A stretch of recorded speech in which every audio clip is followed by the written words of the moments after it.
Bank Indonesia mempertahankan suku bunga acuan di angka 6%. Bank Indonesia juga memperkuat bauran kebijakan moneter, makroprudensial, dan sistem pembayaran untuk menjaga stabilitas dan mendukung pertumbuhan ekonomi berkelanjutan.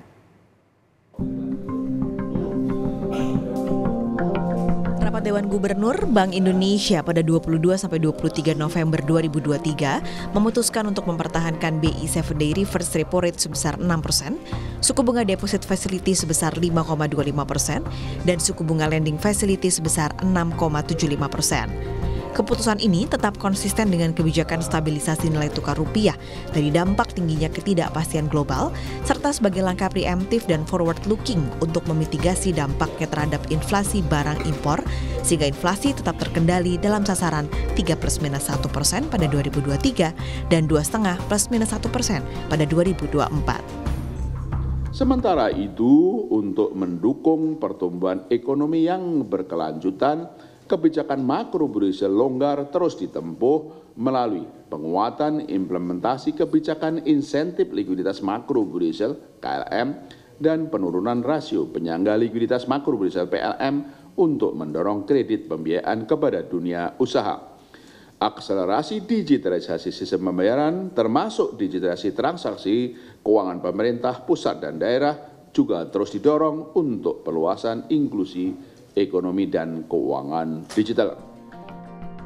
Bank Indonesia juga memperkuat bauran kebijakan moneter, makroprudensial, dan sistem pembayaran untuk menjaga stabilitas dan mendukung pertumbuhan ekonomi berkelanjutan.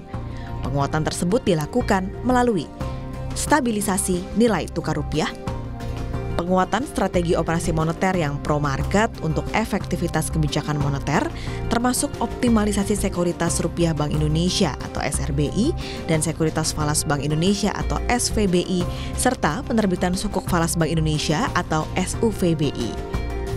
Peningkatan efektivitas insentif likuiditas KLM, pendalaman kebijakan transparansi suku bunga dasar kredit dengan fokus pada suku bunga kredit per sektor ekonomi, percepatan digitalisasi sistem pembayaran untuk efisiensi transaksi dan perluasan ekosistem ekonomi keuangan digital melalui peningkatan efektivitas implementasi kebijakan KRIS, baik KRIS tuntas maupun merchant discount rate KRIS untuk usaha mikro, serta perluasan kerjasama KRIS antar negara.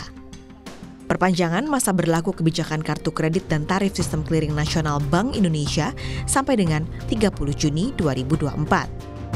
Penguatan literasi kartu kredit Indonesia segmen pemerintah guna meningkatkan efektivitas penggunaannya.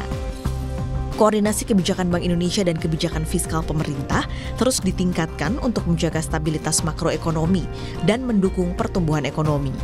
Bank Indonesia memperkuat koordinasi kebijakan dengan pemerintah pusat, pemerintah daerah, dan mitra strategis, termasuk program Gerakan Nasional Pengendalian Inflasi Pangan di berbagai daerah, dalam tim pengendalian inflasi pusat dan daerah, serta percepatan dan perluasan digitalisasi transaksi pemerintah pusat dan daerah.